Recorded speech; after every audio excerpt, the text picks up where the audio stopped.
estos postreros días nos ha hablado por el Hijo, a quien constituyó heredero de todo, y por quien asimismo hizo el universo, el cual, siendo el resplandor de su gloria y la imagen misma de su sustancia, y quien sustenta todas las cosas con la palabra de su poder, habiendo efectuado la purificación de nuestros pecados por medio de sí mismo, se sentó a la diestra de la majestad en las alturas.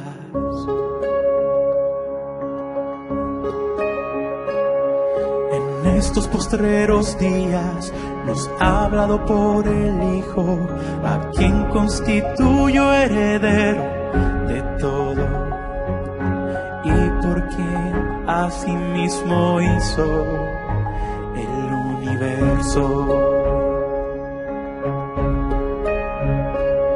el cual, siendo el resplandor de su gloria y la imagen misma de su sustancia, y quien sustenta todas las cosas con la palabra de su poder, habiendo efectuado la purificación de nuestros pecados por medio de sí mismo, se sentó a la diestra de la majestad en las alturas.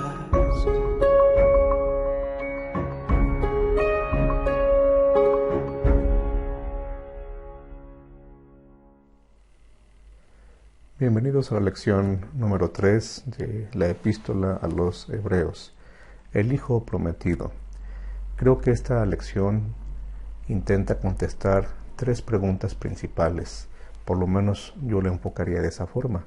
Esta lección nos ayuda a tener las respuestas a estas 3 preguntas.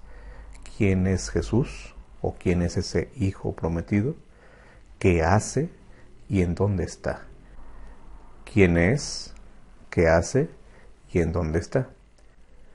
Tomando en cuenta lo que estaban pasando los cristianos a los que el apóstol Pablo les está mandando este mensaje, estas 3 respuestas debían ayudarles, eran muy importantes para ellos, para animarles. Saber las respuestas de esas 3 preguntas tendrían que motivarles a seguir adelante y no a desanimarse por más difícil que estuvieran encontrando las pruebas que tuvieran frente a ellos.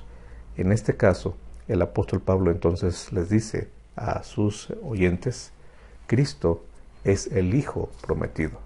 Y empieza a contestar entonces la pregunta, ¿quién es? Ahora, si es un hijo, ¿eso es bueno o es malo?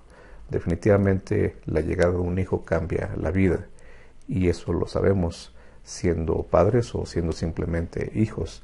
No es cualquier cosa tener un hijo, pero en este caso, además, el concepto tiene que ver con realeza, con monarquía. A la luz de Hebreos 1, que Jesucristo sea hijo, no se refiere a que tuvo un inicio, que fue creado o que nació y por lo tanto es menor que el Padre. Se refiere al hecho de una costumbre que había en los tiempos bíblicos de que el hijo era un término que se usaba para cuando un nuevo rey tomaba el trono.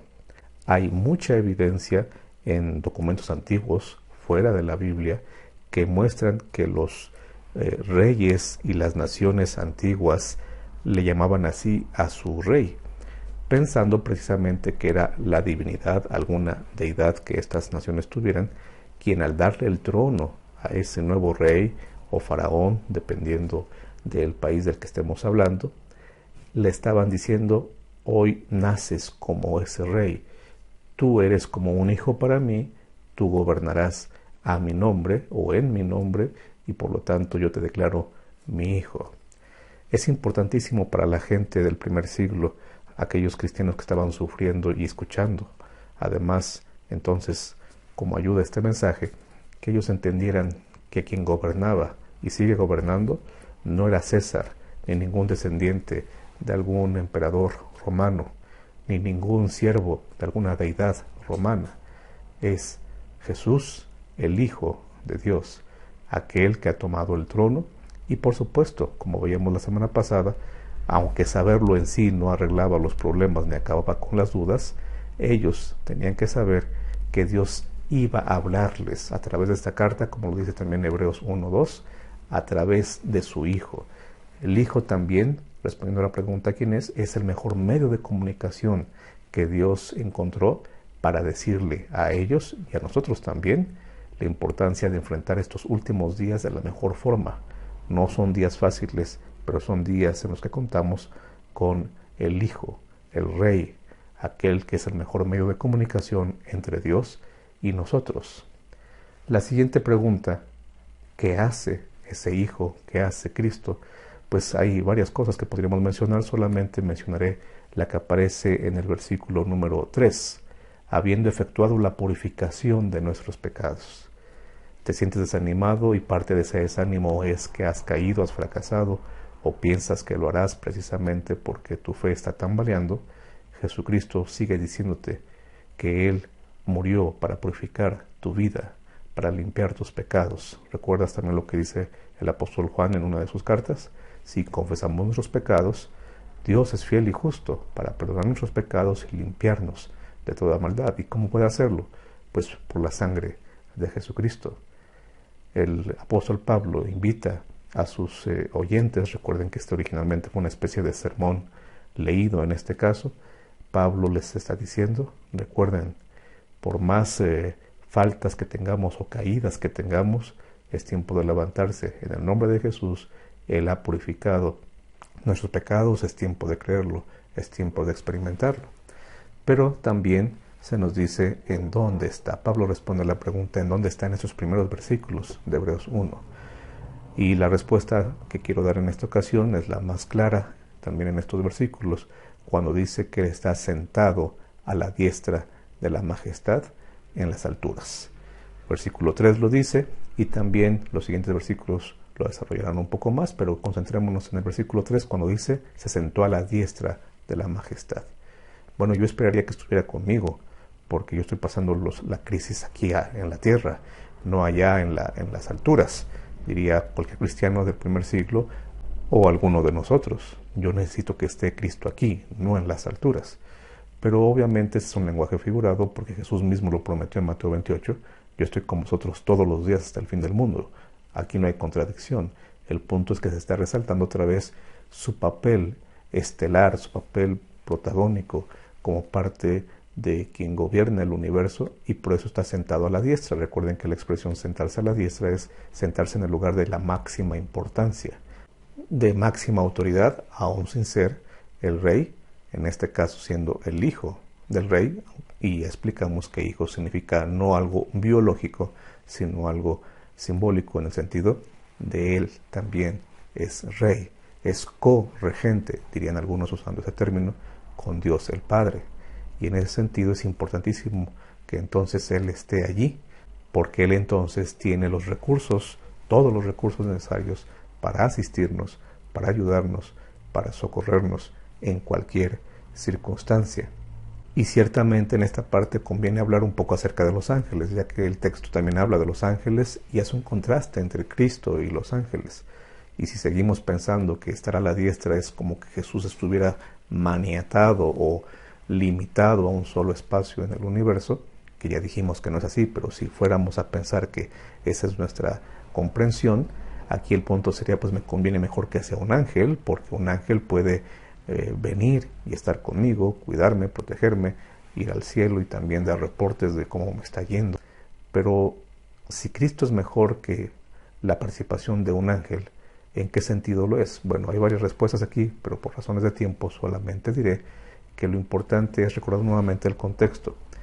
Para un cristiano del primer siglo, o para muchos de ellos, y más si tenían una herencia judía, los hebreos, recuerden así se llama la carta, ellos pensaban en su tradición, no en la Biblia específicamente, pero de acuerdo a su tradición, que los ángeles habían sido mediadores de lo que pasó en el monte Sinaí, cuando Dios hizo pacto con el pueblo, que gracias a ellos había logrado hacer ese pacto en el Sinaí. En su tradición así lo veían, en su forma de pensar así lo consideraban. Entonces, cuando Pablo dice Cristo es superior a los ángeles, lo que nos está diciendo es, nos conviene a alguien que es mucho más importante que lo que pasó, que puede ser algo mucho más importante que lo que pasó en el Sinaí. Y no porque Jesús no haya estado allí, sino a la luz del contexto de estas personas, Jesús es mayor que todos ellos. Si un ángel pudo mediar entre el contacto directo entre Dios y su pueblo en el desierto, ¿cuánto más puede hacer Cristo con nosotros? Cristo está con nosotros, con toda la autoridad que concede estar a la diestra de Dios. Él sigue velando por nosotros, Él sigue teniendo cuidado de cada uno de sus hijos, incluso más que lo que podría hacer un ángel. Jesús es el mejor medio de comunicación entre Dios y la humanidad. Él purifica nuestra vida y por supuesto está también al pendiente de nosotros, independientemente de que su residencia oficial, por llamarlo así, está en este momento en el cielo. Él es mayor que los ángeles, es el Hijo de Dios, es el Rey, es aquel que co-gobierna junto con el Padre el universo. De Él te voy a hablar, le dice el apóstol Pablo a sus oyentes.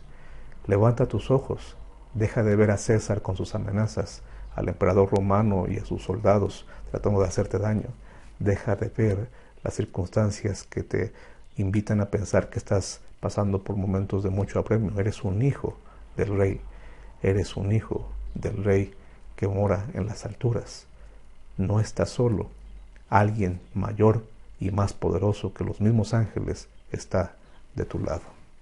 ¿Lo creemos nosotros también? ¿Cómo podría ayudarnos esto en nuestra vida diaria hoy? El resto de la epístola seguirá contestando cómo es que este personaje, el Hijo Prometido, tiene mucho que ver con la vida de aquellos que vivimos en los últimos días. Dios te bendiga, mantente del lado del Hijo.